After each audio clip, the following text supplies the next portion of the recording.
And welcome to Colin's Performance Corner today, guys. So I get asked a lot by a lot of people. They say, Colin, this sim racing malarkey, how much does it is to actually get into it? What kind of setup and everything do you need? Well, the thing with sim racing, obviously it can be as expensive or as cheap as you want it to be. I mean, you can start with just a basic, sort of kind of Logitech or Thrustmaster wheel to a desk. There's lots of different ways you get cheaper rigs and everything like that. It depends on what you're going to be doing, really. So I'm going to show you today the sort of kind of mid to high spec to get into something like iRacing, and to have a sort of kind of proper semi-professional setup. So some of the stuff today that I've got, obviously I've bought over a long period of time. It's not something that, there's thousands and thousands of pounds worth of stuff here. So, this is a sort of kind of, it's not the highest spec stuff you can get. There's stuff well more expensive than this, but I think this setup is probably as good as you're going to get for the money here. So I'm going to kind of give you a rundown of the equipment and of the PC and stuff itself, just to give you an example of sort of kind of what I use to do my sim racing. So hope you enjoy the video, and as ever, if you have liked the video, give me a wee subscribe. There will be more sim racing stuff as well as some more car reviews getting uploaded to the channel very soon, and hit the like button if you've liked what I've talked about today, and share it with your friends if possible. So so let's go a wee rundown with some of the equipment that I use. Right then, guys, so this is the general setup here. So this is the sort of kind of full rig. So I run a triple monitor setup here. So these monitors are 32-inch monitors, full HD, 100 and how many hertz do they run at? 165 hertz they can go to. I only run them about sort of kind of 120, just to obviously keep the performance a wee bit smoother and everything, just not to overstress the graphics unit. So like I say, I run 3 of them, so just pan round here so you can see it. Now obviously when you're looking at them for these at this angle here, you can see the gaps in the monitor, but obviously when you're sitting in the seat here, you see if I come down to sort of kind of eye level here, you'll see you don't really see the gaps at all. It's sort of kind of, when you're at this eye level, it's something you don't even notice, and it kind of wraps around. They are curved monitors as well, so just to give you that sort of kind of that along here, they do run a curve and everything all on them as well. So just to sort of kind of the main bit of the equipment that I use here is the obviously the steering wheel. Now this is a Fanatec DD, so this is the newest one there. It's the Club Sport one. I run the McLaren GT3 wheel here. I've also got, just down here, I've got the BMW wheel, which is better for sort of touring cars and stuff like that. It's got the quick release and everything all on it as well, so it's quite a good rim and everything to use. Little keyboard tray, just slide under here, and just a RGB MSI keyboard and everything there as well. Now the main rig itself is a Cobra F11. It's actually custom made by a gentleman down in England. Very, very good rig, very, very well put together, fully adjustable, so you can adjust the seat to for sort of further back. Obviously it's got all tilt adjustable and everything on here as well. It's all, of course, got the the stainless steel plates and everything on it as well. It is adjustable. If I just come round here, it's all adjustable here for height and everything. For keyboard shelf, you can tilt this and you can see more the motor and everything here for the Fanatec DD. The pedals are Fanatec V3s, so again, load cell on the brake pedal and everything here. I keep the metal plates. There was sort of little extenders you can put on them, but I didn't like the feel of them. I preferred the full sort of kind of metal look that's on them.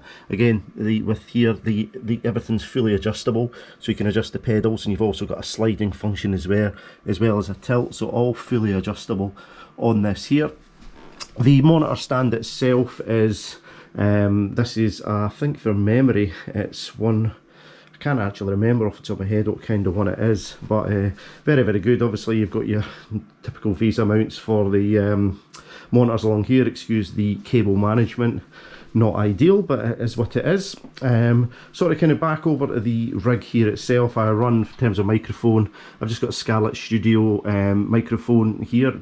Now I use this for recording for my guitars and stuff as well, so it actually doubles up quite well for using it for audio, and it runs into the Focusrite MIDI controller and everything there, which just goes in and I can obviously record everything onto the PC itself.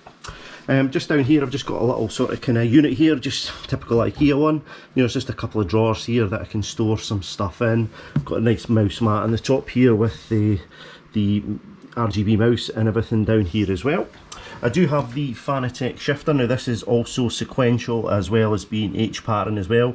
You can kind of flick it down at a switch down here and that'll adjust between sequential mode. Now I've currently got it in sequential mode at the moment, so it's good for again touring cars and the you know, the big NASCARs and stuff like that. So yeah, no, pretty good. Now obviously that's iRacing just running at the moment, so to give you a sort of kind of look at how it looks over the triple monitors and everything here as well. So pretty good. So I'll just move on to the specs of the PC and everything now.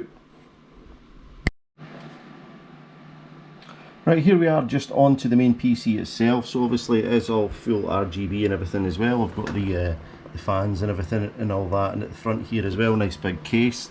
Can't remember exactly what type of case it is, but obviously it's the internals that matter here. So the sort of main CPU in it, it runs a i5 10400F CPU. Probably one of the best value CPUs, to be honest, that you can get for single core performance, for value for money in my case. I mean, it gets a Cinebench score of 1094, which is pretty good. It is a 6 core 12 threaded PC CPU. You know, base clock speed 2.91 gigahertz, but it runs with me at sort of kind of just over 4 gigahertz, so really good CPU. Graphics card I run, obviously something that's very hard to get at the moment at a sensible price. So this is Gigabyte Technologies. It's a GTX GeForce 3060. So well more than capable, 12 gigabyte onboard RAM and everything with it as well. Fantastic bit of kit and everything with that. I run 16 gigabyte of Corsair 3200 megahertz RAM with it as well, and it's got a Corsair CV650 bronze power supply, so 650 watt power supply and everything with it as well. So you know, pretty good for gaming, and I run a 500 gigabyte SSD and everything all in that as well. So pretty good setup and everything here. Obviously I run that directly into the router via Ethernet cable. Obviously my bandwidth here is pretty good, so I get round about you know, 120 megabytes per second download speed, so pretty good, to be fair. Right, so just to recap some of the prices and everything here that some of this stuff will cost. So I mean, one of these monitors are round about 250 quid each, so you're looking, obviously the monitors here, you've round about sort of kind of £750 just for the monitors.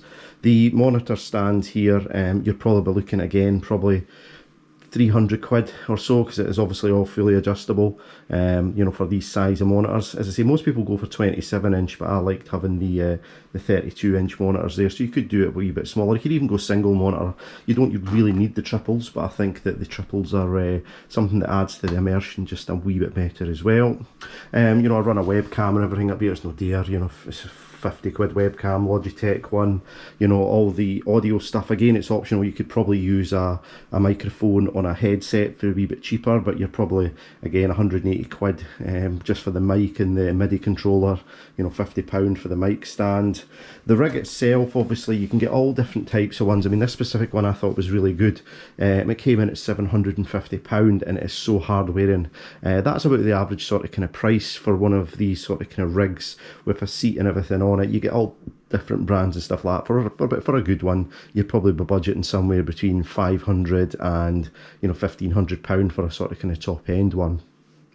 You know, the control, all the steering wheels and everything like that, again, you know, I started off with you know, a Logitech steering wheel, which done me for years and years and years until I upgraded to the Fanatec stuff. But the Fanatec stuff, really good quality, you know, they're probably one of the market leaders. The Fanatec stuff all comes separately, so you buy the motor separately to the steering wheels, of course, to the pedals, to the, you know, all your other accessories. But I mean, you know, your McLaren rim there's probably, I can't remember, £300. The CSL DD, again, probably come in if you can get one. There's about sort of kind of 8-9 month wait list on one at the moment, but you'd probably be looking in the region around about £400 or £500 for one of them.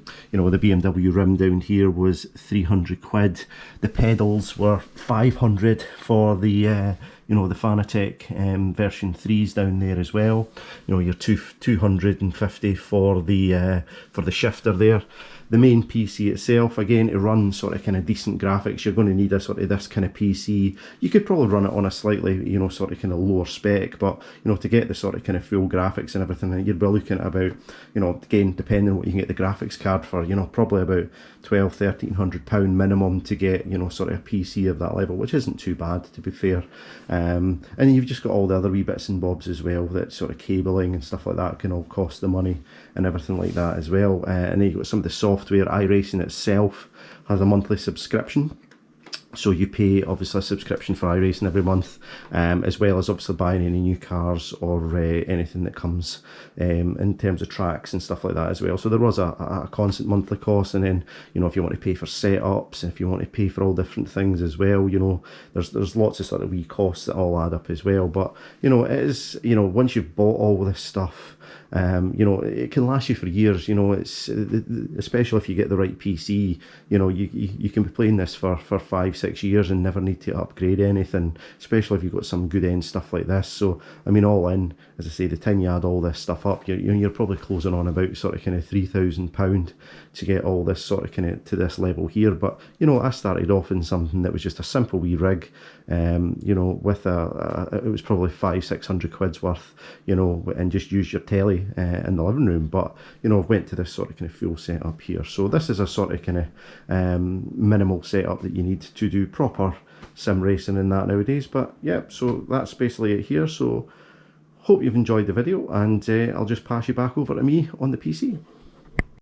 Right then guys, so that was a little tour of my sim rig here. So I will be putting more sim racing videos and everything up, as well as some more, as I say, car reviews coming very, very soon.